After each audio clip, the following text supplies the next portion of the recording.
Hello and welcome to the World Soccer Talk podcast, your weekly dose of talking about watching soccer on TV, online, and apps.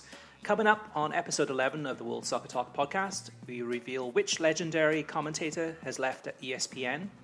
Also, the fascinating results from a survey that paints a picture of how soccer fans in the US watch soccer. And also the latest TV viewing numbers from the Premier League, Liga MX, and Bundesliga, and much, much more. My name is Christopher Harris, aka The Gaffer, and I'm joined here today by Kartik Krishnaiyer. Kartik, how are you, sir? I'm doing well, thank you, Chris. Okay, so let's dive right into the first segment. Okay, so the first segment is what we've been watching, and Kartik, let me start off by kind of what I've been watching this past week, and feel free to jump in too if you saw any of this or have any perspective. The first match was last Friday, which was the Fryeburg against Bayern Munich game on Fox Sports 1. It was the return of the Bundesliga after the winter break, and this one was interesting to watch for TV viewers. It was Kate Abdo's Bundesliga basically debut on Fox Sports. And it was a weird dynamic because we had the previous host of the Bundesliga, Ian Joy, and he was put in the role of analyst alongside Eric Winalda, and then you had Kate hosting. It went well, no complaints, but it was strange kind of seeing Ian in that role.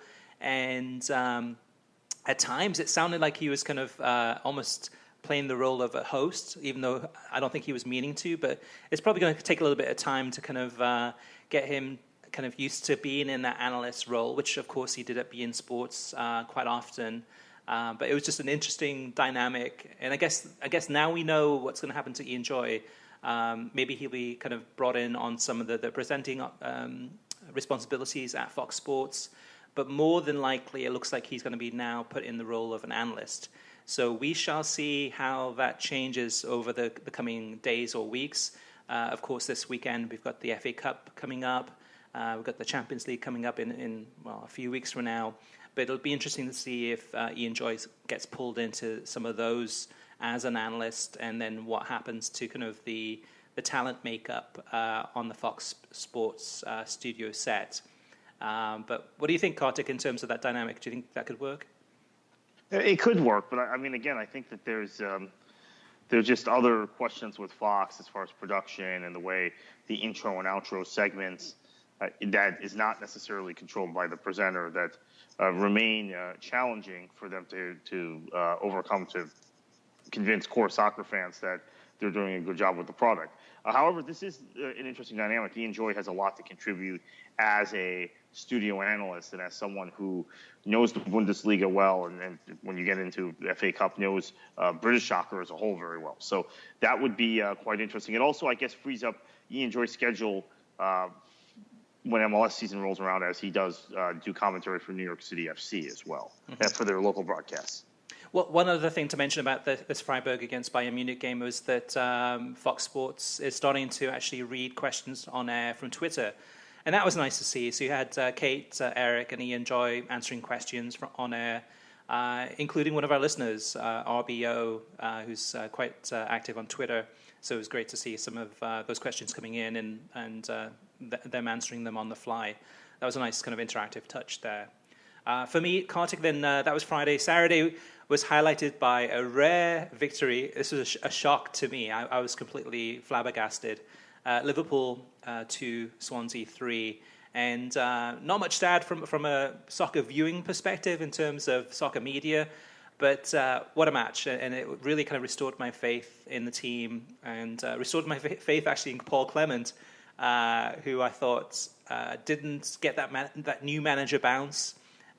Swansea played Hull City in the first match under his guidance, and they lost that one in the FA Cup, and then they lost the next game against Arsenal and looked absolutely horrible. So great victory, great game to watch, and bad news for Liverpool, but I definitely enjoyed watching that one.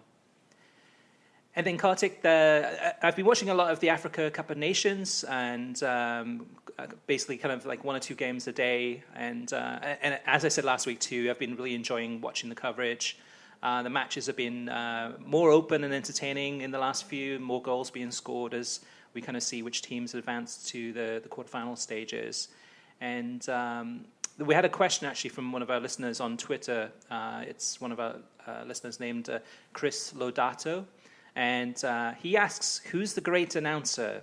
And for those who have watched the Africa Cup of Nations on beIN Sports or haven't, there's a really good announcer on there, the one that's on there most of the time. And let me see if I can play an audio clip here of him to see if anyone recognizes his voice. Gotcha. Behind that defense. Gotcha. Oh, the bounce and the roll of the ball then seemed to undo him in his movement at three-quarters pace. The last touch in off of the defender out for the corner. Under 30 seconds remaining. Michel Doucier's adventure at this year's tournament with Côte d'Ivoire looks all but over. And there you go. So that was the one that the Morocco-Ivory Coast game with Ivory Coast getting knocked out of the tournament, the reigning champion, which was a big upset. But if there's any listeners out there who know who that is, please let us know, either through Twitter or through email. We'll give out the addresses later. But I've enjoyed the commentary, Kartik, just as much as I've enjoyed the games. And it's been a fun tournament. And this weekend, all the games are going to be on beIN Sports or beIN Sports Connect on, I think, 2 on Saturday and 2 on Sunday. And for anyone who's interested, any of the listeners, I definitely would recommend tuning in. Been great atmosphere, great tournament. And now we get down to the final the final 4 teams, I believe it is. Anyway, the final bunch of teams, and it's been really entertaining to watch. And then Kartik, last but not least, yesterday I watched the Liverpool against Southampton game, the EFL Cup semi-final, second leg, and we had Gary Bailey and Kay Murray doing the pre-match, and the game itself was actually kind of one of those games where I couldn't believe that Southampton didn't score. They had about 2 or 3 just clear-cut chances, and I couldn't believe that Liverpool didn't score. They had about the same number of chances. Daniel Sturridge especially had some golden opportunities to score. So the match was going into kind of the last 10 minutes, still at 0-0, and then Liverpool was pushing. Southampton did really well in terms of parking the bus. I mean, they had basically 9 to 10 defenders in the box at all times, and Liverpool found it really difficult to break down. And but it was an exciting end to the match. I mean, Southampton on the counter scored a goal, and also got another late one and wrapped it all up. But I enjoyed watching the match. Great commentary by Peter Drury, and Southampton, shocker, goes on now to the League Cup final, which is I think February 26th. Which will be on beIN Sports, and we'll play the winner of today's Manchester United versus Hull City. So I enjoy it, and I think we've talked about this in the past before, Kartik, but to me personally, I enjoy the League Cup more than the FA Cup, which I know for some listeners that's probably sacrilegious, but I just do. I think it's a really entertaining tournament, and I enjoyed it. Yeah, I think Liverpool is really struggling currently. And I had been concerned and took a lot of abuse on Twitter about a month ago for saying that if there was a team that was likely to fall out of the top 4, it was them, because Manchester United was coming on strong at the time. And I also felt like and Spurs were out of the top 4 at the time, that I had picked Spurs to finish first or second in the league, depending on which projector I did before the season. I mean, I was very high on Tottenham. And I had felt like, okay, they're beginning to get their groove. And I've been correct about that. So now they've shot up to second, or they're now third in the table. But I think their trajectory will have them probably overtake Arsenal unless they fall off. But they're almost certain to finish in the top 4 the way they're playing Spurs. So someone was going to fall out of the top 4, maybe 2 teams. And if 2 teams fell out, it was logically going to be Manchester City and Liverpool, in my opinion, and it's still looking like that's going to be the case. Even though Liverpool valiantly was sitting second for a long time, I think might have even been top of the table for a few weeks in October and early November. But it seems like Jurgen Klopp doesn't quite have the depth, and with this side, and since Sadio Mane went to the Cup of African Nations, you look at how they've struggled. So. Some very alarming signs for Liverpool. There is time to correct it, but they have been eliminated from a cup competition. And the other thing to note about this match is, and we all love Jurgen Klopp, but Klopp is now developing a reputation of a manager that loses the big games. And that's not necessarily something you want. Then again, the clubs that he manages have a disproportionate number of big games compared to the to the managers that preceded him or succeeded him at Borussia Dortmund and at Mainz, and then now it was Tuchel in both places, and then now at Liverpool, far more big games, chances to win cup competitions than under Brendan Rodgers or Kenny Dalglish or even. I don't want to say under Rafa Benitez. Obviously, the first few years under Benitez, Liverpool was won an FA Cup and was going deep in Europe every single season. I think that's forgotten about often now with hindsight when we talk about the Benitez era at Liverpool, because we look at league finishes, right? Mm-hmm. Our focus is shifted towards the Premier League, and we see they were 4th, 5th, 4th. But every year, I want to say they made the Champions League semifinals each of Benitez's first 4 years. That might be inaccurate, but I think they did. Yeah, full credit to Southampton, though, for this one, too, because in terms of the game plan and how they set up the team in both legs, really, but especially in the second leg, and defended in terms of that kind of the formation in the back, in terms of giving Liverpool very little space. And it was one of those matches that Southampton could have won this one probably 3-0 at the end of the day, and if it wasn't for Liverpool's goalkeeper making a great save.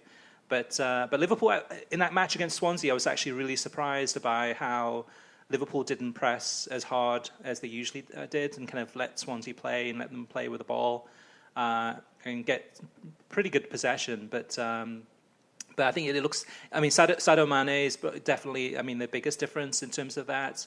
But also Sturridge. I think Sturridge, will do a few nice touches, but then will let the viewers down with kind of a shot on goal or just his last touch. So I think it's also a little bit of timing too, where you're not getting Sturridge at his best. He had the assist to win the game at Goodison against Everton in the Merseyside derby, and that was a great, nice setup after on for Origi about 8 minutes earlier. But I'm finding Sturridge, because he's having limited opportunities compared to the past, and he's always facing injuries. I'm finding him to becoming an increasingly selfish player. Mm-hmm. And that's something that I think Jurgen Klopp needs to address. Shooting from distance, too many, trying to dribble through traffic. And I would actually make the same commentary about Sergio Aguero on Manchester City, where I think he's becoming a more and more selfish player who really doesn't fit Pep Guardiola's pass kind of pass and move setup. And then if you're going to dribble, you dribble when you're in space or one-on-one with the keeper, the way Sterling does. Sterling seems to understand that better. Maybe Sterling should take diving lessons. Right? That's a big controversy this week. But so I think that's the situation with Sturridge. Anyway, what I watched this week, I actually watched speaking of the Bundesliga, the Leverkusen Hertha Berlin game. The lineup of Sunday morning wasn't very appetizing to me. Leicester, the Rangers got just absolutely shelled by Southampton, and it was good to see Southampton turn things around, because they've had a difficult last couple of weeks. For Claude Puel, some injuries since Charlie Austin got hurt. They just haven't been the same team. And Southampton being Southampton, they're not buying a replacement. They're more likely to sell whoever the replacement would be Shane Long in this case, right? Mm-hmm. So Puel's had to make do without his primary goal-scoring threat.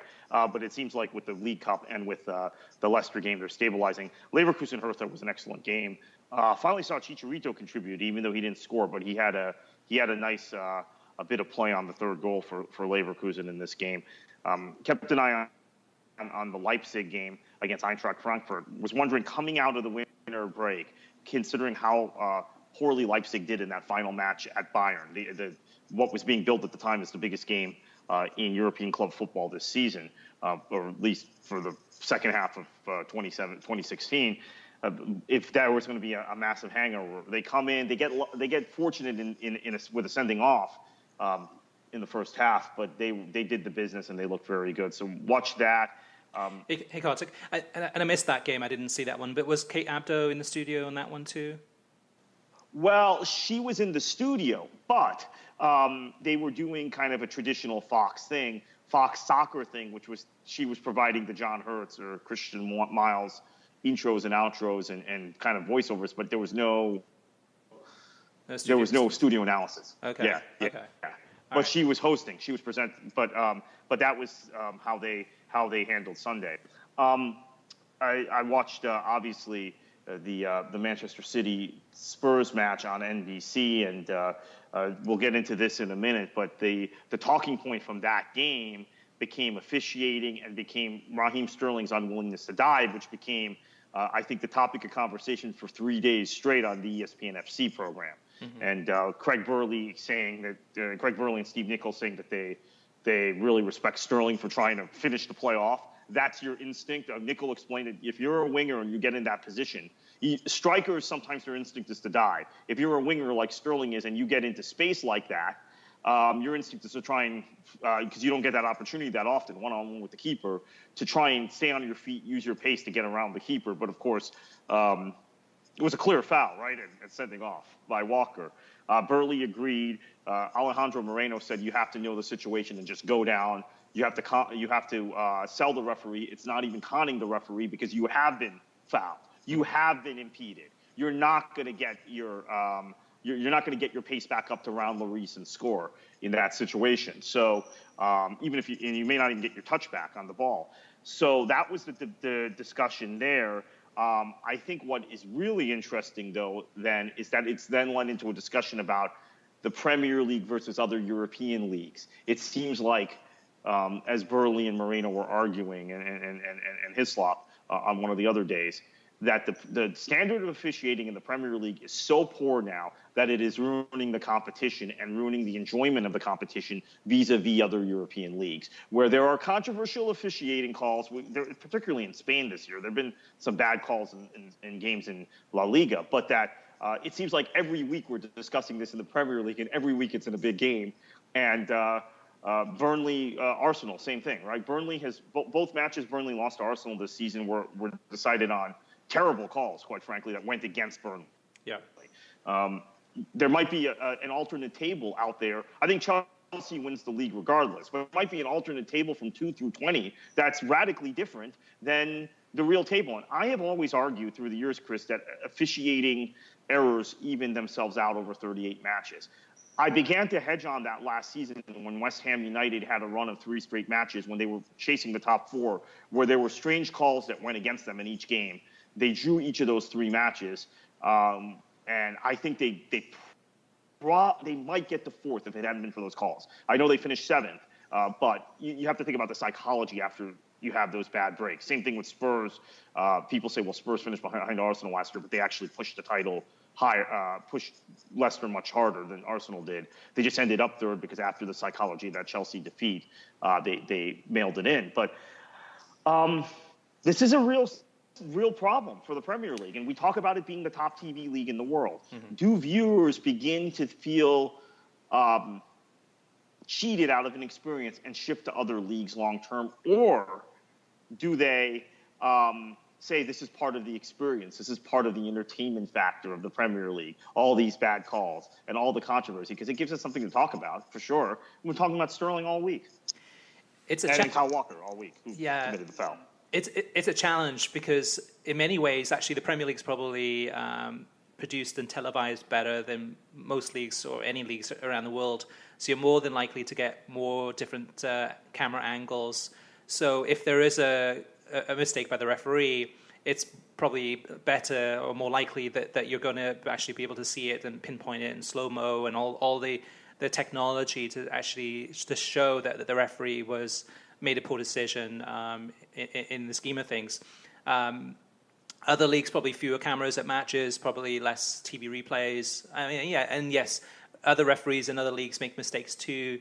But in some ways, I think it's like the Premier League gets blamed for basically having such great television coverage that they can pinpoint referee mistakes more often or more clearly. It's a tricky one, though, Kartik, because even in the Swansea Arsenal game from a couple of weeks ago, Ki Sung-young was in the box. He got tripped by an Arsenal defender and decided because there was contact, decided to fall into the box and dived. Right. He didn't get the penalty kick. He got a yellow card. So, but to me at least, so if he stayed on his feet, he probably wouldn't have got into a scoring opportunity. So it's kind of that split decision within kind of a split second decision for a player. Do I dive or do I stay on my feet? And it's difficult because it's not consistent from the refereeing point of view. So I would say that 9 times out of 10, Ki Sung-young diving in the box would have got the penalty kick. In this particular instance, he didn't, and he got a yellow card, and Swansea suffered, and they went on to lose the match. The Sterling one was blatantly a foul, and kind of Kyle Walker in the post-match interview kind of said, "Yeah, well, I just had to do what I had to do to kind of throw him off his game," and it worked. Well, I think at that point, you're in the 75th minute. You're down 2-1. If you're Kyle Walker, you take that chance. You take the sending off. Yeah. Manchester City, by the way, I don't know if this factored in his mind in split-second decision. Manchester City has a wretched record of missing penalties this season, so particularly when Aguero takes them. So, or De Bruyne, both have been missing penalties pretty regularly. So, although I think now Pep is having Yaya take them, so maybe he would have made it. But still, there's you could be down to 10 men, but you're still 2-1. You take that chance at that point. And he took the chance and got away with it, actually. Yeah, it's a tough one. And it's a tough one for the referees because, I mean, if in kind of live action play, if we didn't have the advantage of having TV replays, that we would probably think oftentimes the referee made the right decision. It's only on the TV replays that we see kind of like all the different angles and go, yeah, the referee got it wrong. So in many ways, the league is setting up, or the Football Association is setting up the referees to fail because we have the technology. We, as the viewers, see these blatant fouls that the referees miss, but all they see is what they see with their own eyes, as well as their kind of assistant referees. It's a challenge, and it's one of those things that we saw, I think, this past week. I think the Bundesliga is planning on adding a video assistant referee, I believe, for next season. So technology is slowly but surely coming into the game, and I think it will improve things. But it's going to be kind of a slow and gradual kind of evolution to that. It's not going to be a dramatic overnight where we can fix all the mistakes. But it is an interesting thing. And in that match too, the Man City against Spurs game, City was robbed. I mean, that should have been 3 points, and Guardiola was upset. For good reason, and that game could change the complexure of an entire season in terms of, you know, if City had won that match, maybe they could go on a run and maybe not win the title, but at least definitely kind of solidify top 4 and go on and do bigger and better things. But yeah, that's certainly the case. Although I also have to laud Spurs' fight back. I mean, they played very poorly in the first half. They were completely outplayed, and they have a resilience and a resourcefulness this season that is not very Spursy, to use a term. Right. And you know, you have to look at this now in terms of football. There are very few clubs that have a manager who is creating an identity in a club and building a club around his own style and his own philosophy. Pochettino, along with Diego Simeone, may have been the only 2 managers who've been afforded that opportunity at large clubs in Europe. And Simeone, I mean, I was explaining to even though Atleti's not having the best season this season, I was explaining to someone the other day about how tactically rigid Simeone's side is, and how it's one thing to concede possession, but it's another thing to have a plan that you drilled in when you don't have the ball, right? And I think the 2 teams in Europe that do that best are Atleti and Spurs in different ways, right? And Atleti has their own version of a press, although that often is they press in wide areas and fall back into the center of the pitch. But it's one of these things where, and I'd love to see some sort of analysis or documentary about this. This is an idea for NBC. The Premier League now has become a league with managers who kind of cycle in and cycle out, with the exception of Wenger. It would be interesting to see an analysis of the long-term ramifications of having managers like Mourinho who come in and come out and don't have a particular playing style and are just very pragmatic to get results at the on a short-term basis, and those like Pochettino who implement a style that the club implements from their U15s or whatever on up. And perhaps Klopp is doing that at Liverpool. I'm not sure, but I just felt like I should say a word lauding Spurs, because they're definitely, we like to make jokes about Spurs, and they're an easy punchline through the years. And I'm sure something will happen the rest of the season, and we'll say, oh, that's so Spursy of them. But it's they are a big club now, and they are a big club because of their manager, and that's something to really celebrate. And with Spurs too, I mean, looking ahead and looking at the new stadium that's coming along nicely, as well as their playing style. I mean, defensively right now, they've been hit with a couple of injuries, which is going to set them back. But they're a solid team. They're a team that I think opposition fears. But off the pitch, though, too, this is a club that's growing. And I think once that new stadium comes into place, they can build on that and really kind of progress and become a much more powerful team than they are today. But yeah, definitely some exciting things to look forward to. So Kartik, anything else from this past week that you had a chance to watch that you wanted to point out to our listeners? It's just that Sebastian Salazar, who moved from NBC to ESPN, got a couple day run of hosting ESPN FC, and he was very good, very well up on European football. That was a criticism of him when he was at NBC, and he filled in for Rebecca Lowe, is that he didn't really know the Premier League. He's an MLS guy, but he did quite well and tried to mimic in some ways Dan Thomas's aggressive questioning style. Couldn't pull it off quite as well, but was not wouldn't just ask a question and let the analyst filibuster for 2 minutes. I mean, he was pushing buttons, and I like that because that fits style of the show. Mm-hmm. And Adrian Healy filled in one day, as he often does, and he does the same thing. When Alexis Nunez, when she fills in, she does the same thing. So they've got a real kind of chemistry and feel to that program that I quite like. And again, this has been a constant theme since we started this show, Chris. But it's so often that I end up waiting for ESPN FC to come on to get Premier League analysis, and this show was no different. Salazar was hosting, had Nickel and Moreno on, and to talk about the officiating calls and he also that we're not always getting from NBC. So they complement each other nicely. It's not to knock NBC, but again, really NBC needs to enhance their coverage by mixing in another analyst, and it could be his. It could be Burley. Those would be my two most likely candidates because they both played for so long in the Premier League. By the way, I watched I've always watched the Ian Dark, Steve McManaman coverage of the call of the Man City QPR game in 2012, right? Because that's what we got in the U.S. on ESPN too, or on ESPN. Sorry. I believe that game was on regular ESPN. The famous Aguero goal. I've watched for the first time, I believe, maybe I saw it at the time, the Peter Drury, Craig Burley call. Burley was the match analyst that day, and it was fantastic. I wouldn't say it was any better or any worse than Macca and Dark, but it was nice to hear that call, and I'm a big fan of Peter Drury. So, and John Champion was calling the Manchester United match at Sunderland at the same time. Now that was the feed we did get on American television because it was Fox, and Fox never used their own announcers, but ESPN used their own announcers back in the day when those were the two rights carriers for the Premier League in this country. I know so many of our listeners started watching the Premier League when NBC started showing the leagues. So I'm walking through this in more detail than I normally would. So the Champion call I had heard, and Champion stayed on the air while that happened. But the Champion call mixed with the Drury Burley call was fantastic. I had never had that before until a couple days ago. It showed up somewhere on YouTube or someplace I was browsing.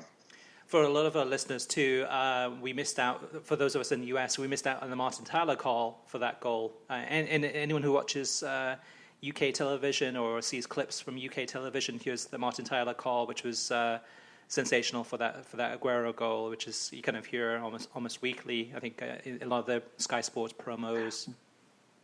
I had wondered where the Aguero came from because Dark didn't do that, and Tyler didn't do it. I've seen the Tyler call. It's actually Drury's call, which I had never realized until this week. Interesting. Okay, Kartik, so let's move on to the next segment, which is our TV streaming news. And I'll have you kick it off in terms of what the latest news is from the world of soccer media. Yeah, so Nielsen has partnered with AT&T for a set-top box TV ratings data. And this will give us perhaps some more Nielsen households that watch soccer that are how do I put it, more in the demographic that watch the sport in this country. There have been complaints, particularly from MLS fans, more so than fans of the Premier League or other leagues in the United States, that the Nielsen ratings are not capturing the actual interest in the league. I actually don't buy that because it's very unscientific. But if you go to a major city and you walk around, even cities with MLS teams, and I'm not talking about Orlando or Portland or Kansas City, these very club-centric places. But if you go to Los Angeles or New York or Boston and you walk around, there's far more Liverpool shirts or Barcelona shirts or Bayern Munich shirts than there are, and I would add even like Juventus and AC Milan in New York, than there are shirts of the MLS teams there. And maybe I get confused with Man City shirts and New York City FC shirts, but I think it's this is an interesting thing. This will be we will see if the rating if there is a change in ratings, particularly for MLS after this is implemented. And the other thing too about this is that with this data, if Nielsen decides to use it in kind of their ratings for games, they're also able to look at on demand. So not only, so they'll be able to see exactly, looking at this AT&T, I guess, Uverse, it could be DirecTV too, looking at this data, seeing exactly what people are watching, when they're watching it, and on what type of devices too. So they're looking at all of the data that they already pull. I mean, AT&T already has this data, but then sharing that with Nielsen and then hoping that whether it's MLS or anything, basically, it's more accurate TV ratings in terms of what people are actually watching. I'm with you on this one, Kartik. I think it's going to probably not give us too many surprises and not change that much. But still, it'll be maybe scientifically more accurate in terms of at least AT&T. Again, that doesn't include all the other TV providers, but AT&T does own DirecTV Now also, as well as Uverse. So it could be interesting. And then, Kartik, I heard a rumor this week from one of my sources that Fubo TV will launch their new product next week. So we're looking at possibly Wednesday or Thursday, probably late next week. And this is the one that's going to include Fox Sports, the whole portfolio, which is FS1, FS2, Fox, the over-the-air network, Fox Deportes, and the big one, which is Fox Soccer Plus, which will give you a lot of games that you don't normally get unless you have it, or unless you have Fox Soccer to go, as well as NBC. So NBC, SN, NBC over the air, USA, CNBC, gives you those from a soccer perspective, a really strong foundation, as well as beIN Sports and Univision and Unimas. Basically, you'd get the most comprehensive soccer streaming package available in the United States, and that's looking like it's going to launch next week. And Kartik, any other news?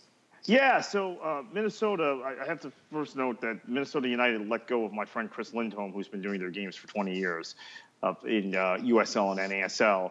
But they made some interesting replacement hires. They're a team that's moving from NASL to Major League Soccer this year, Minnesota United FC. And they will, by the way, we've had other teams get promoted like Orlando, Seattle, Portland in the past, but they were the first team that's actually been able to keep their crest and colors and logo and everything in their move up. So it's the same club. Well, it's all those clubs are the same clubs also, but it's really got the same feel with the exception of the television broadcast. And that's going to be neat because Kendra de St. Alban, who's a women's player from the area, very, very well-decorated women's player, will become a color analyst or co-commentator, depending on your terminology. First one, the only one among MLS clubs of the 22 MLS clubs. So that's a pretty big breakthrough, and she's local, and people are very excited up there about it. Yeah, definitely, and that's pretty historic news in terms of being the the only female TV color analyst among the league's 22 clubs in Major League Soccer. So that's a great move. And then last but not least, from the TV streaming news, we kind of mentioned it earlier, or teased it earlier. ESPN has let go of Tommy Smyth. So Tommy Smyth with a Y, has been there for 24 years and made his farewell, basically kind of appearance on ESPN FC on Wednesday, and they did a 30-minute kind of highlights package of some of the best of Tommy Smyth. Now, for newer listeners, many of them are newer fans of soccer in the US or abroad, you may not appreciate Tommy Smyth as much as some of us older fans. But Tommy Smyth really, I think since 1993, has been a staple on ESPN through the press pass days, the SoccerNet press pass days, World Cups. But the highlight to me was really the UEFA Champions League coverage. At that time, ESPN2 had the coverage usually on a Tuesday. You'd get one game, and if you were lucky, one game on a Wednesday. And it was really the partnership between Derek Ray, the commentator, and then Tommy Smyth, the co-commentator, where they really kind of brought soccer into a lot more homes in the United States outside of Fox Soccer Channel, which at that point was still kind of a channel that not everyone got. ESPN2 was a different story, and Tommy Smyth had some really memorable broadcasts, as well as his famous catchphrase, putting the bulge in the old onion bag. And two games in particular that stood out for me that Tommy Smyth co-commentated was the 2005 UEFA Champions League final between Liverpool and AC Milan. One of the best games I've ever seen in my lifetime, and I've seen thousands of games. And then the second game was Manchester United against Bayern Munich, the 1999 Champions League final. And again, another incredible game, just another fantastic ending to that one. And those are two of my highlights. I don't know about you, Kartik, if you had any highlights of yours with Tommy Smyth. Oh, there's so many. I mean, the old onion bag, I think, is the expression that always described him. I think that there were a number of highlights with him, both from press pass and from also from Champions League coverage, and even occasionally when ESPN had other games, U.S. soccer coverage. When he would be mixed in, he was rotated in for MLS for a year or two there, and then he also did some Premier League stuff, both at the initial time when ESPN had the Premier League rights before they went to Fox. We're talking 20 years ago, and then when they got the rights back in the sub-license from Fox in 2009, he also, I think, it was interesting to have him on after the France-Ireland controversy in 2009. That was, and then that was also a time when I think you saw a lot of posturing from French football people who felt embarrassed, like Frank Leboeuf, who's also on ESPN regularly, saying, well, this is a disgrace. Ireland should be in. And Tommy was much more objective about it. And, of course, you had Roy Keane going out saying, well, Ireland, they shouldn't be in it. They blew their chances earlier. And then guys like Cantona, Cantona was more or less English now, blasting the FFF. But Tommy Smyth had kind of nuanced position, which was, Ireland got robbed. This is unfortunate, but this is part of the game. And we can't have a 33-team World Cup. We can't have a draw with 33 teams. It's a 32-team tournament.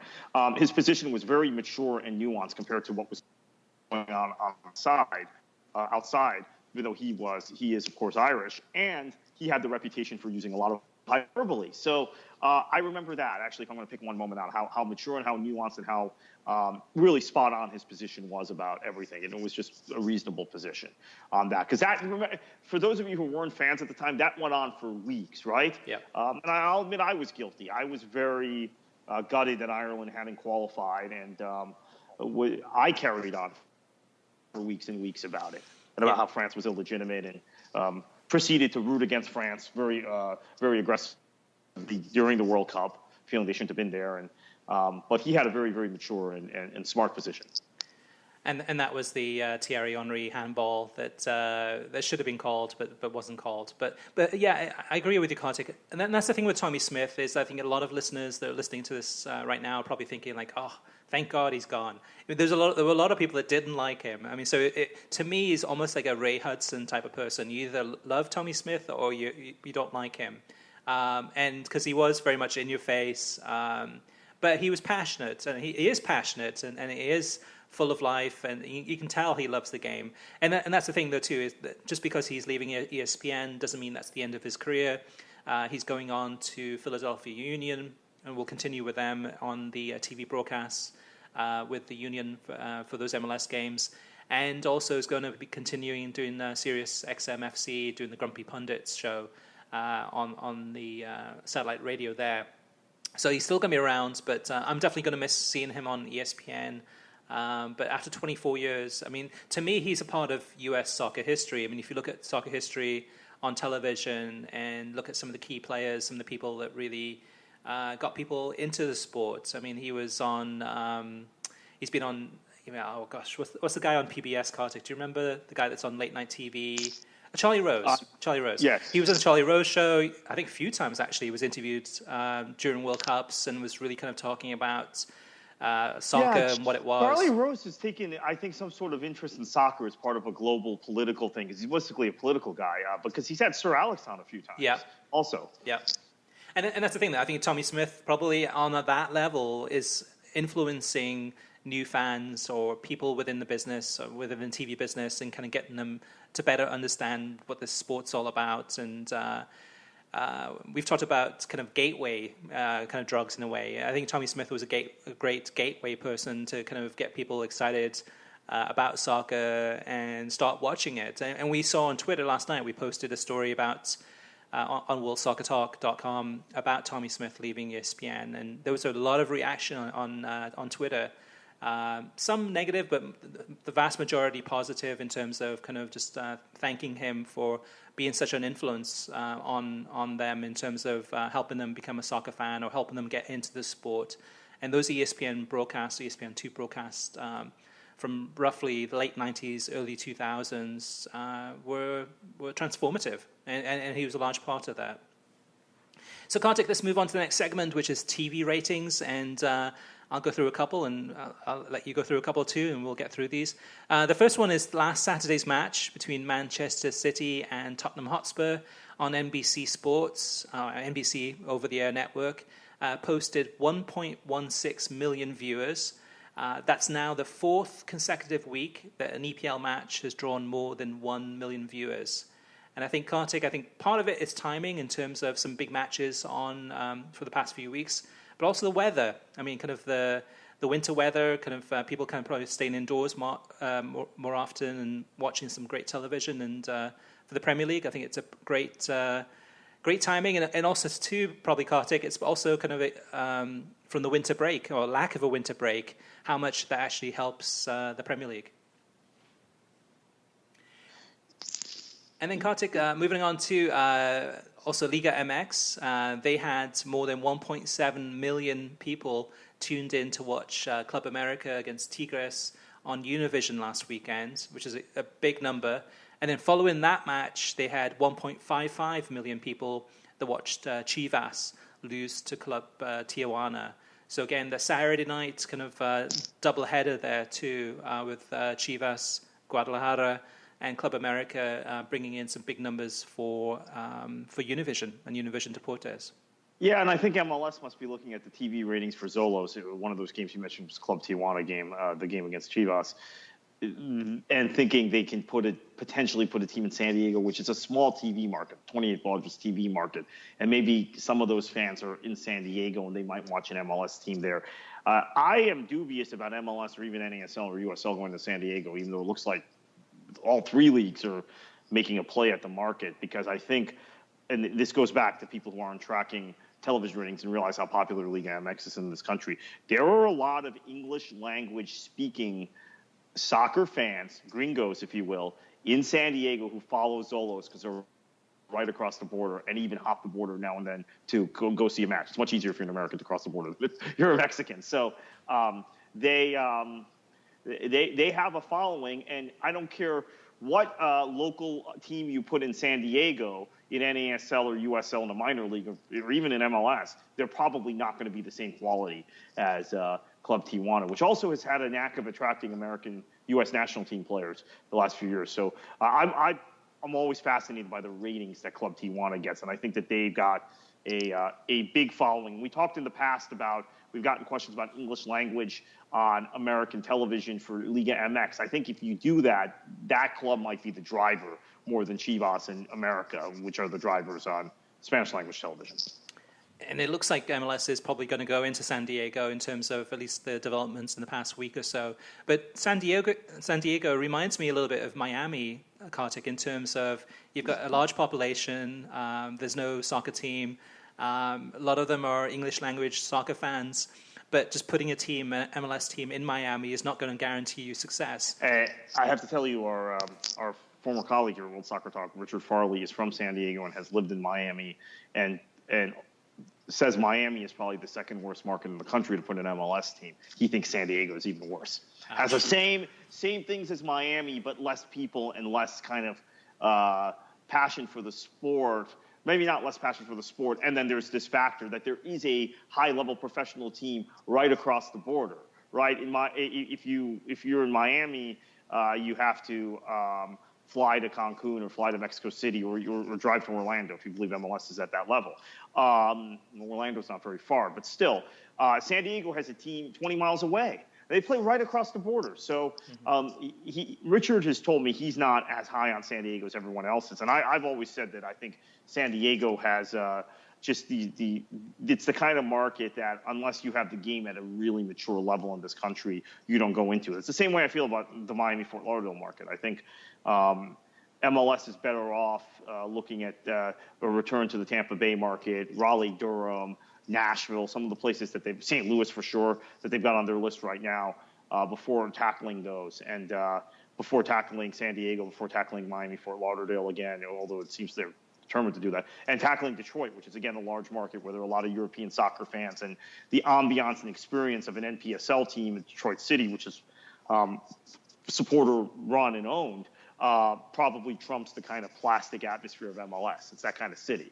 So I think in Detroit, people are either watching the Premier League on television or they're going to an NPSL game. I don't know that MLS is going to be appealing to that market, but we'll see.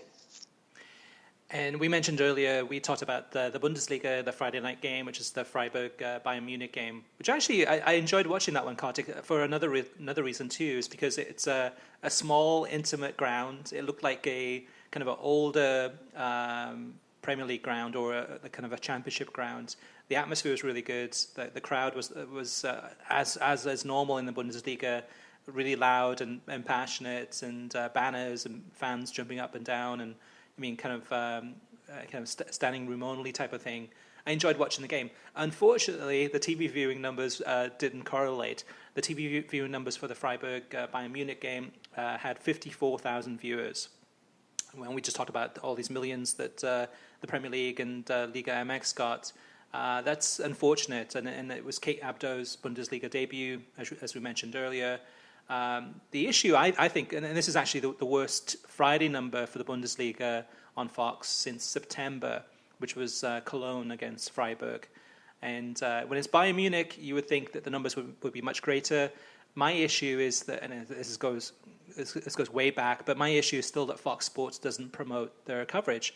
Within Fox Sports, if you watch FS1, FS2 during the week, which if you're a soccer fan, hardcore soccer fan, you're probably not watching FS1 or FS2 anyway during the week because there's no soccer games on. But there's the promos that you only see on those channels or on social media. You're not going to see ads elsewhere. You're not going to see any kind of interviews or anything else other than that. So it's sad news, unfortunately, for the Bundesliga in terms of just, I think to me at least, Fox Sports is kind of letting them down in terms of promoting the league, which is an entertaining league to watch. I enjoy watching the games when they're on. I wonder if you show more games at Freiburg or at Darmstadt. Darmstadt's the other club that has that, and we'll see if they stay up this year. They stayed up last season. They got off to a good start last season and held on. If that would drive more viewership because as I've written on WorldSoccerTalk.com about MLS, Major League Soccer has finally figured out after 20 years, although they didn't have these really great atmospheres until Toronto came into the league in 2007. But they've figured out in 2017 that you want to highlight Seattle, Portland, Orlando, Kansas City more than you want to highlight Chicago, D.C., Dallas, and New England, even though the latter four markets I mentioned are all larger and much larger than the former four I mentioned. But they're doing it based on atmosphere and ambiance. Dallas had the best team in the league last year. They're on national TV only twice, whereas Portland, who did not have the best team in the league last year, on national TV something like 15 times. So that's something maybe Fox wants to explore with Bundesliga. The better atmospheres are always Dortmund and Bayern, just because they have so many fans, those two clubs. And I saw a study of fans in Germany where I think 30 or 35% of first division fans, something like that, support one of those two clubs, which is very interesting. I didn't realize that it was that big. And then, Schalke, it's got a lot of fans, but the stadium atmosphere isn't quite the same. But then the smaller grounds, I think Fryeburg is up there. I would put Darmstadt up there among, Eintracht kind of has a nice following, particularly when they play away from home. And then I would put Hamburg and Leverkusen in that category. Maybe you want to avoid showing games that aren't at those venues, the venues I just listed. Yeah, I still think it's just Fox's lack of promotion. I mean, it's one of those things that to me at least, the Bundesliga games. I think I've never turned on to a Bundesliga game and then kind of been disappointed by the atmosphere. To me, it always exceeds. Yeah, it's true. They're all good. It's all relative. We're talking about. Right. I mean, Freiburg was better than other stadiums, which is saying a lot. But that's the thing. If nobody knows that Bayern Munich is playing on a Friday, who's going to tune in? And this is a close race. This is a close title race. I mean, it's. I'll give you an example. There was a hockey game last night on NBC. I'm flipping channels, and they are already advertising during the hockey game for Arsenal-Chelsea in 2 weeks. Wow. A Premier League match. I think it's 2 weeks from now, or perhaps it's next. Yeah, February 4th. Yes. Yeah, right. And it's Arsenal-Chelsea, just in the corner. Fox never does that. They never do that with any soccer property, leveraging all their other mainstream American sports. Now, I get that there's more crossover between hockey fans and soccer fans than there is between American football fans or NASCAR fans or whatever else Fox is showing these days, baseball, than there is soccer. But they don't even make the effort. I mean, I get that NHL and Premier League kind of go hand in hand. There's a higher percentage of NHL fans that follow the Premier League than percentage of NFL fans or college football fans, stuff Fox shows. But they don't even make the effort, is my point. Mm-hmm. The other thing, I think a big difference with NBC Sports too is that, if I'm visiting, I don't know, the BBC website or whatever websites I go to on a normal daily basis, every once in a while I will see NBC ads there, or even on YouTube, sometimes I'll see NBC ads for upcoming games. And that's something that Fox, I haven't seen that done in years. They used to do that, where they used to advertise on other sites. I think Fox kind of thinks, okay, within the Fox universe, everyone lives within that and watches, NBA or NASCAR or, UFC. And then if they're watching Fox, then they're going to know that there's FA Cup games on this weekend. And for me personally, I don't watch UFC. I don't watch NASCAR. I haven't seen any Fox promos for any of the FA Cup games coming up this weekend. And I think if you ask the average Premier League fan, and I have to think about that too. If you ask an average Premier League fan, what FA Cup games are coming up this weekend? I mean, here we are Thursday, a couple of days away from it. Actually, a day away from it.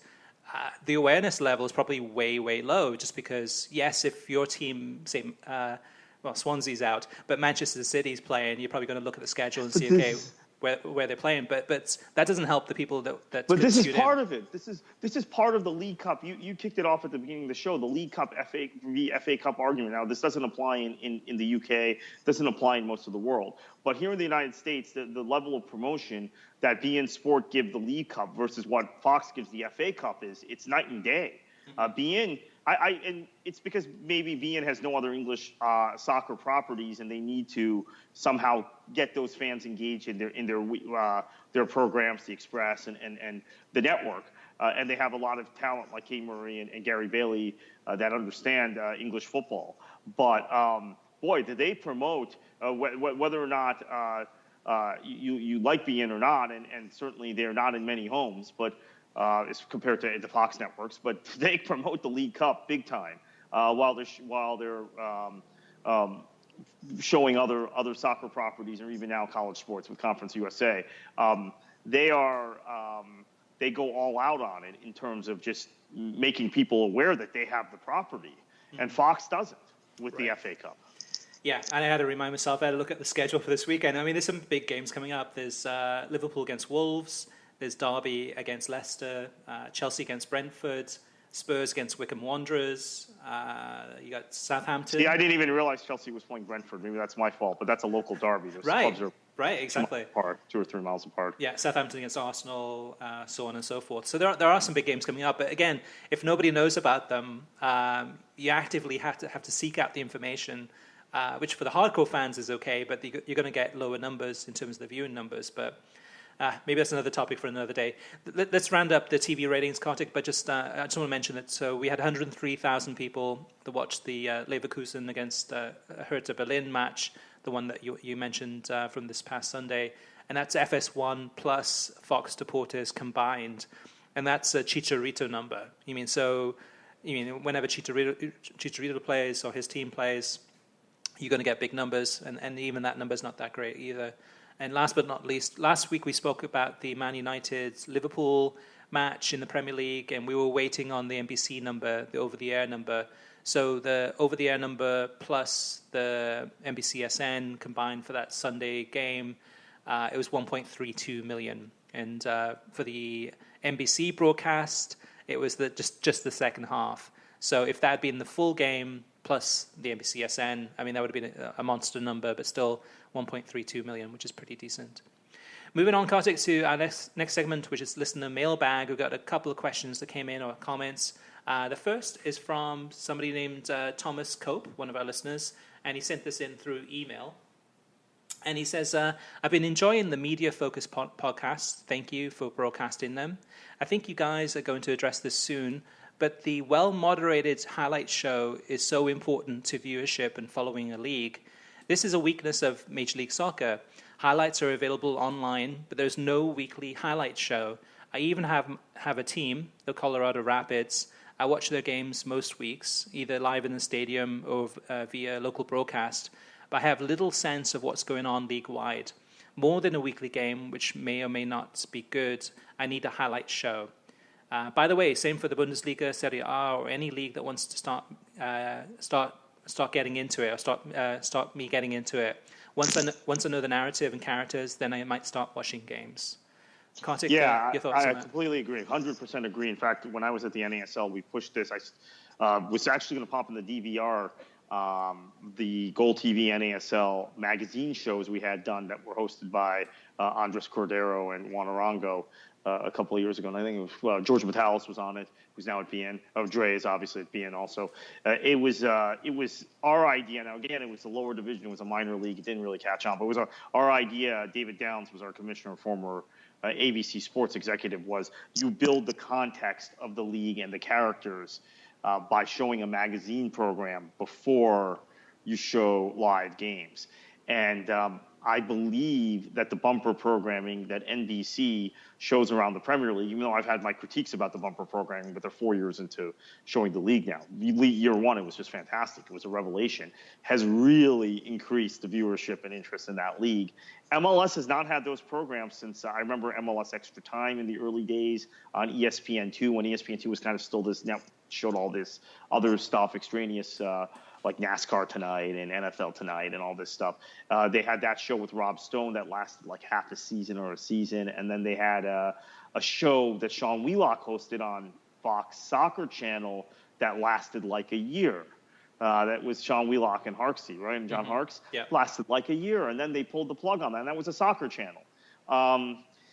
So there just isn't, I don't know what the commitment is to this from MLS. Now they're pushing people towards digital. Russ Thaler does a pretty decent show, former NBC hockey and MLS announcer.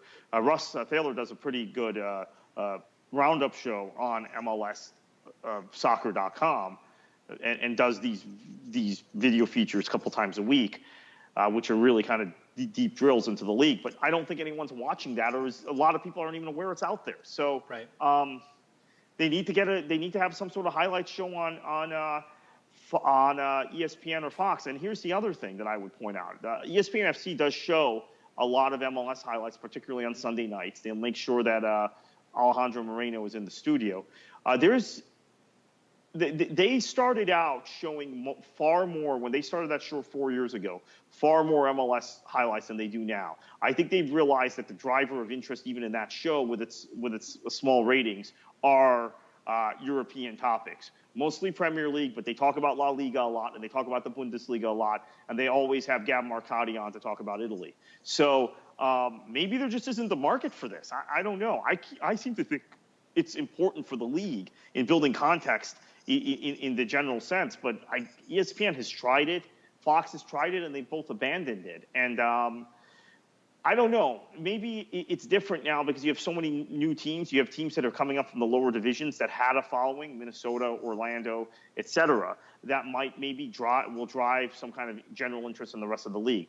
I do have to say, from my informal survey of Orlando fans, though, that they have no interest in the rest of MLS. They tend to look down on the league. Mm-hmm. Think, we're this great market, we're this great team, we have all this interest. MLS is over. Let's go watch the Liverpool-Everton game, right? That's their attitude in Orlando. I don't know if it's that way in Seattle or Minnesota. I tend to think it's kind of that way in Portland. I'm not 100% sure, but I think there's just also, like, even where MLS is popular, a snobbishness about the rest of the league, where they're just not interested in watching other games from the league. Two things about that too. I mean, one is that MLS needs it, definitely. I think it's even if the ratings aren't that good, I think it almost needs to be Major League Soccer or IMG or somebody's producing this and making it available to Fox and ESPN and Univision. But the second point is more importantly is that also international expansion.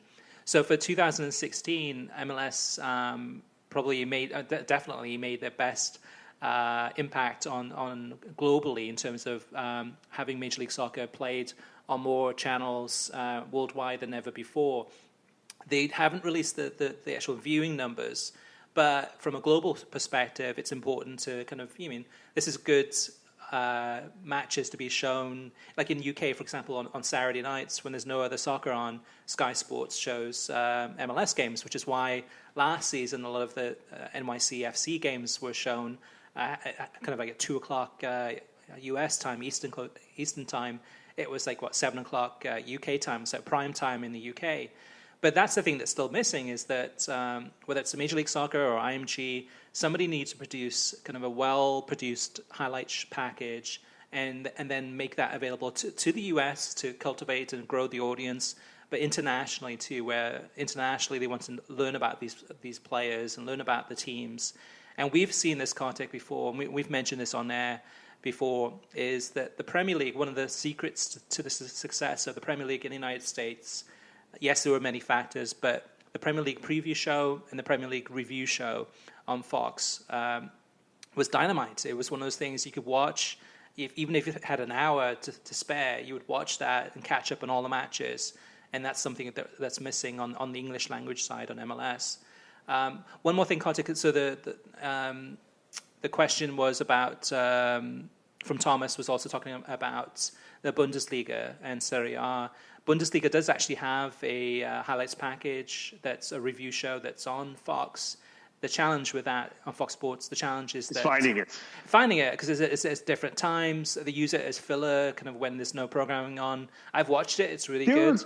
There are really good Bundesliga magazine programs on Fox that they just kind of show randomly too. Right. That if I stumble upon them, I'm like, this is good stuff. This is better. This is maybe even better context building stuff than the Premier League puts out. Premier League has a Premier League World, which they go kind of behind the scenes and do some things outside the box. But as far as like telling stories about the league currently, I really like the Bundesliga magazine programs better than the Premier League, the ones Premier League Productions puts out, but you can never find them. And Fox does show them. They just show them at like random times. Sometimes it's on FS2, sometimes it's on FS Plus, sometimes it's on Fox 1, Fox Sports 1.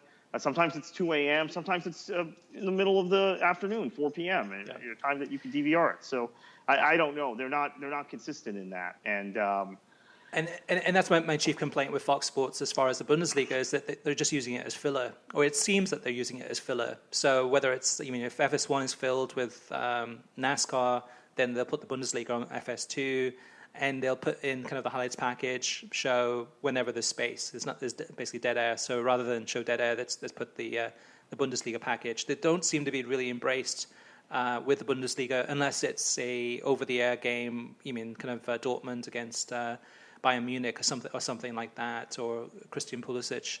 Other than that, they seem to check out. But let's move on, Kartik. The next question is from Sunny SoCal, Rob25 on Twitter. He says, last year you posted an article on the top US TV markets that watched the Premier League on worldsoccertalk.com. I think most were on the East Coast for obvious reasons. Do you happen to know which are the top US markets that get the highest ratings for Liga MX? It would have to be everywhere since games get primetime slots. And Rob, I went ahead and asked Univision to see if they could provide this information, and they're looking into it. So fingers crossed. Hopefully, we'll get those numbers and to see which are the biggest cities in the US that watch Liga MX. And if we do get that data, I'll be sure to post that on worldsoccertalk.com. And then, Kartik, if anyone has any questions, they can contact us through questions or comments or feedback, and we'll read them out on air. Email is web@worldsoccertalk.com. Twitter is WSoccerTalk. And then Facebook is facebook.com/worldsoccertalk. Kartik, let's move on to our featured topic of the week, and that is talking about a new study that was released this week. It's a discussion about a topic called We Know the Digital Soccer Fan. And it's from a company called Gilt Edge Soccer Marketing that's based in the US. And they put together this report. They interviewed 1,000 American soccer consumers in this past October. And what are some of the key findings and observations that you found in this report? Well, there was a lot here, right? And Gilt Edge Marketing has done some interesting things in the past, including these market rankings, which, by the way, San Diego, since we talked about San Diego earlier, San Diego fans are citing as a reason that they were a top 10 market, even though it's a much smaller media market than a lot of the other places competing for MLS teams currently, including Sacramento, which has an established USL team that's looking to move up, bigger TV market. But this is interesting. Soccer fans watch 72% of their live games on TV compared to 48% on the computer and 33% on mobile. Now, I'm sure that number is shifting, but it's maybe not shifting as quickly as some of us thought it was. That I found very interesting. 48% watch the majority of the match live on TV. I honestly thought this number was much lower, was going to be much lower. I anticipate it'll continue to fall in coming years, but that means half the consumers are still in this age of technology and all these other options, iPhones and Androids and DVRs and all these other services. They're still sitting at the published time. Remember, we used to get the TV guide, and we would look and say, "Oh, okay, they're showing this game at this time on this channel," and they're sitting down and watching the game at that time. Almost half the viewers. That really surprised me. 1.5 million soccer subscribers to Reddit, subscribers to soccer Reddit, subreds. Hey, Kartik, and just going back just to watching television on soccer, watching soccer on television. I mean, for me, it's the appointment setting time. So when I look at the calendar, the schedule for the weekend, and for me personally, being a Swansea City fan, if I see Swansea City's playing Liverpool, I will say, okay, 7:30. Well, actually, 7 o'clock. I'll probably tune in. And I'll sit down and I'll watch this, and I'll get my cup of tea, and to me that's my time. That's my alone time to kind of watch this match, and for the most part this season, kind of be depressed and be kind of like just painful watching this, but for once in my lifetime this season, thankfully, they won. But I think that's the same thing for a lot of viewers too, is that, we all work hard during the week, and whether it's at school or at work or with our families. And it is a special time to kind of sit down. So in some ways, I'm not surprised in that, there's such a large percentage of people that will tune into those live games on TV. And I think for me, at least, and I'm not sure if this is it kind of correlates with the numbers too. If I'm watching a game on a computer or watching it on mobile, if I'm watching it on a computer, it's probably a game that's not as important to me, but I will watch it. But I might be multitasking. I might be working on something else at the same time and have the game on in the background, or be on Twitter at the same time or something like that. So depending what the game is, I will be in a different state of mind. But again, the data is really interesting, and I think it's really it's a good signal for television in terms of NBC or Univision or whoever it is that people will sit down and watch games on TV, on that HD experience, on a big screen, flat screen, whatever it may be. But it's a good sign, I think, for soccer in the US. Yeah, so that I find interesting. I found this discussion of 1.5 million subscribers to Reddit fascinating, because Reddit has become the hub of kind of soccer discussion.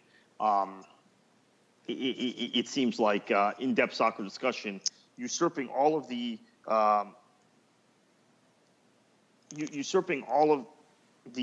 previous sort of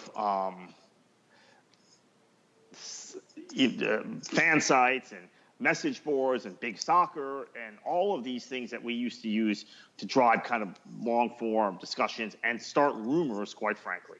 The other thing I found interesting was that there was a number, and I'm sorry I didn't pull it up, that showed that more people were interacting on Facebook than on Twitter or other social media platforms during games. That, I think, might be true. I'm not on Facebook very much. I have to admit that. I'm more of a Twitter guy. But during the week, in between games, Twitter is a much bigger driver of discussion in soccer than Facebook is. At least among people who are in the game and in and around the game, not casual fans. And Kartik, so Facebook, so basically it said that kind of Generation Y, which is millennials, so that Facebook was the number one for them. That's right. It was a generational thing. That's right, because I think among millennials and people who are Generation X, Twitter is really the driver. I mean, I've even been told now that Generation Y is shifting towards Instagram. It's a social media platform rather than Facebook. And I was stunned. I don't know what you do with Instagram other than post pictures, but I guess that's that generation.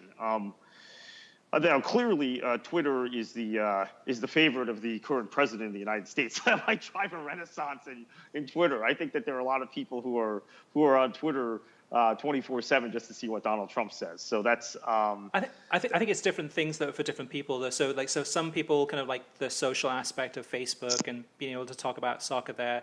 I mean, you probably know people, Kartik, and I do, that live on Facebook. They're on Facebook the whole time. If not on desktop, they've definitely got it on their mobile phone. You got some that are on YouTube. So my kids, my teens are on YouTube all the time, watching content through there. So that was something that's interesting. And then, of course, you've got Twitter, but has a different dynamic in terms of kind of, in terms of soccer fans there. Reddit is something completely different again too. So I think it's almost communities. You have different communities of different people. Yes, there's some overlap, but I think each person kind of finds the community that's kind of a better fit for them, and will kind of keep on going back to those sites, different types of sites. But Reddit's definitely making an impact, and a lot of it too is not just US. A lot of it is international. On some of the subreddits, you'll see that there's definitely a heavy overseas influence too. A lot of it's from the UK, especially on the soccer side. And then Kartik, also some of the other interesting observations from the report is, and this one upsets me. But anyway, basically soccer fans, it basically talks about pirate streams And it upsets me because it's one of those things that there's a lot of people still that are watching illegal streams of soccer games, and their excuse is that they can't, that their local cable channel doesn't have the channel that they want to watch to watch those games. My answer is, okay, at this point in time, almost every single game in every single league that you can imagine, almost, is available through streaming, legal streaming, whether it's Sling TV, PlayStation View, DirecTV Now, Yip TV, Fubo TV. I mean, there's so many different providers that if you really want to watch soccer in cost effectively, you can watch, for like $10 a month or less, you can watch tons of soccer. So it's a generational thing, though, too, Kartik, because it said that 62% of pirate streamers are from Generation Y, which would be millennials. And it also mentions that soccer fans seek out illegal streams because they don't have access to those games on their cable system, which is true, but there are other alternatives. I think part of it, to me at least, is it's a culture thing where millennials especially, and other age groups too, but are used to going to illegal streams and kind of think that as the norm, even though there's issues with malware, pop-up ads. There's a lot of privacy issues and kind of security concerns from people using those illegal streams where it could endanger your computer or yourself. But it is a millennial thing, definitely more than most. And also, I think the interesting thing that came out of this report is that soccer fans who do watch illegal streams, they're 46% more likely to be hardcore fans compared to non-pirate streamers. And also that these pirate streamers support 33% more teams than non-pirate streamers. So to me, it says that, okay, the more soccer you watch or have access to, the more likely you'll be able to actually watch more games, support more teams, and enjoy the sport more. And I have no problem with that side of things, but I would just wish that people would use legal streams, because by using illegal streams, you're putting money into the pockets of pirates, and that money's not flowing back into the game. So people overseas are getting rich off this, and meanwhile, the TV companies are spending billions to get the TV rights and streaming rights, are losing out on that. So that's hurting them. And then eventually, especially if it's a generational thing, as the millennials get older, this could really hurt soccer in terms of coverage, because if companies are not making money from it, they're less likely to be able to actually show a lot of these games to us. But I agree with that. And I think another massive takeaway from this study was that 63% of soccer fans play soccer video games every week. There's a 64% increase in likelihood of UEFA Champions League fandom for gamers, people who play video games, over non-gamers. And I think it's incredible the impact FIFA in particular, FIFA, which I don't play, by the way, has had on just people I talk to, Generation Yers, Generation Xers, and millennials, in driving their interest in the sport and pushing them towards certain European clubs and interest in certain players. It's pretty amazing. Now, I do play video games constantly. I'm playing Football Manager. I was just playing Football Manager before we recorded this podcast this morning. I mean, I play Football Manager every day, basically, and have for 15 years. I have to say, people always ask me, how do you know so much about this sport? I have to say so much of my knowledge derives from that game, from the database that Sports Interactive has put together. And I'm guessing I'm not alone among people who cover soccer or work in soccer in this country that have learned so much about players from playing Football Manager, because it's so detailed and so well done. Gaming is part of this sport, and I think, to be perfectly honest with you, and maybe I should play FIFA. I mean, I'm just not a gamer. I don't like to play games with hand-eye coordination. I like to play strategy games. And I'll admit, I don't play any other video games, none of the solitaire stuff that you see people play on their iPads or iPhones. I've tried playing Bridge Constructor a few times in SimCity, maybe every once a year. But I play Football Manager constantly. I seem to think it's something that you need to do if you're in the sport. strangely enough. That may seem like an odd opinion and a very unfashionable opinion, but I really have come to that conclusion. I feel if I don't play Football Manager for a couple months, and there are periods where I don't play it for a couple months because I've got other things going on, that my understanding of the sport as a whole and potential attributes of players, my sharpness, if you will, on that, it disappears. Wow. And that might be a crazy thought, but really, I mean, I think it's as valuable as reading content constantly on the internet. Yeah. That's great. If not more valuable. That's a great endorsement for Football Manager, Kartik. Sports Interactive will be... Well, it could be for FIFA. It could be for FIFA also. I just don't play FIFA. No. I understand FIFA has got levels of detail that it didn't have when I used to play it 10 years ago. But it could be for both. And I think it's like different strokes for different folks. There's different types of games, strategy games, video games, and other types of games too that people get into. I don't think they need to, but I definitely think that they can appreciate... I don't know.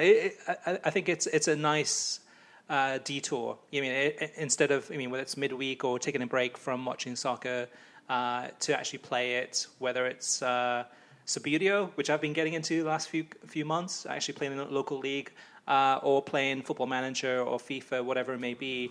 It's a nice escape, and it is actually a lot of fun. I do enjoy it. Just let listeners know too, Kartik. So if they do want to read this report, and there's a lot more detail in this, it's a free report.